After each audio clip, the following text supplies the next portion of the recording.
This morning I read a very interesting article in Politico.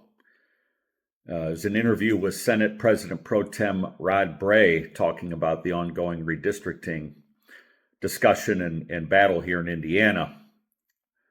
And what I found particularly interesting was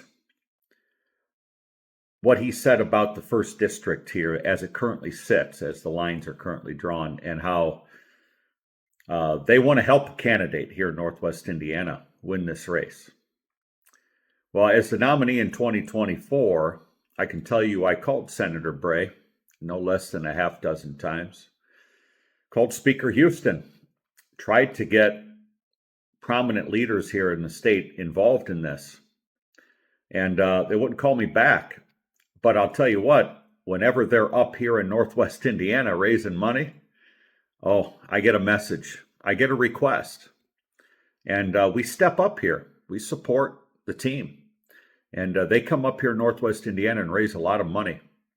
As we have a strong Republican base here in Northwest Indiana that's been built over the last couple of decades without their help.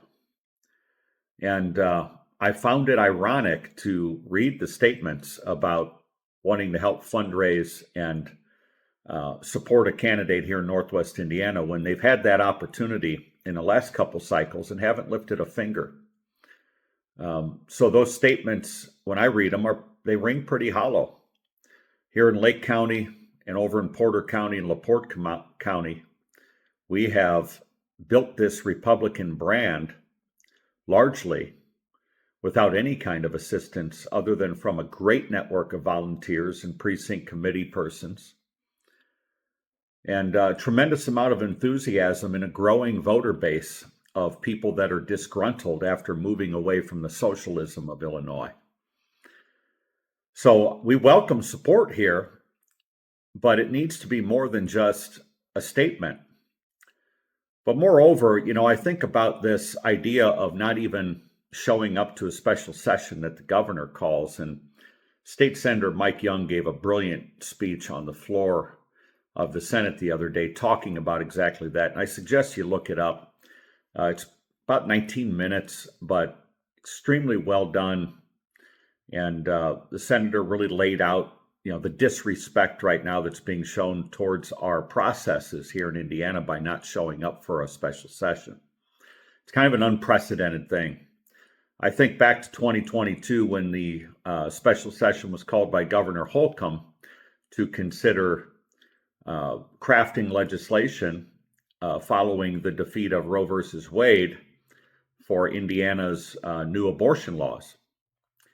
And I don't recall the senators and members of the House reaching out to their constituents, doing town halls and the like, and doing polls prior to agreeing to show up for their duty, which was a special session called by the governor. I also don't recall that during this last session, when they were considering legislation on toll roads or energy investment as it relates to large commercial users only having to pick up 80% of their cost, or Senate Enrolled Act 1. They didn't call any of us. They didn't reach out to us. They didn't hold town halls. There were no surveys or polls done. And nor was that legislation completely complete before they started their session. There seems to be this narrative that, we've got to see the legislation and the maps first before we even show up to session. Well, when they show up to a normal legislative session, the bills haven't all been crafted yet. That's part of the process of debate, of committee hearings, of doing it in public, shining a light on it. And all I'm asking is not for people to vote on a bill before it's even been crafted. And people like me, I think, are asking the same thing. Support the duty of showing up for a special session. We want you to have an open mind to the importance of redistricting. But not even showing up is a slap in the face of so many that have sacrificed for this country. You think about our founders when they created this country, when they were crafting the Declaration of Independence And no, it wasn't done for them by legislative aides. They sat and hammered this thing out under the threat of death to themselves and their families. They were committing treason against the king, and they did so, and they showed up and voted anyways. Think about when they crafted the Constitution. That same kind of pressure was on them, yet they showed up and voted. I think about the War of 1812, when, by all accounts, we probably should have got our butts kicked by the Brits. But those brave people showed up. They still voted. They showed up to work every day in the midst of battle. And yet, whether it's a yes or a no, we're not even allowing our elected officials to step into that arena and do their duty as so many before us have.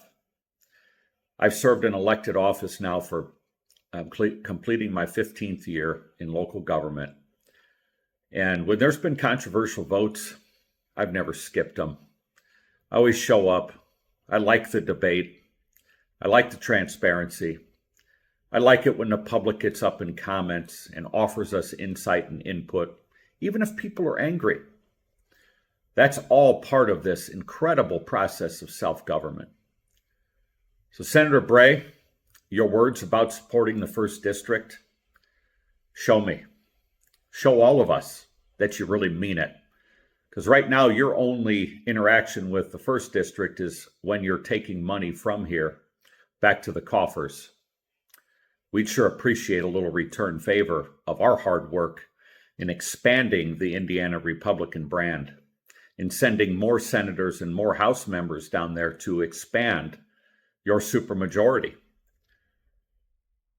We want to be a team here, but we also expect our elected officials to answer the call when called upon, to show up and vote, do it on the record, craft the legislation, debate the legislation, and then vote up or down.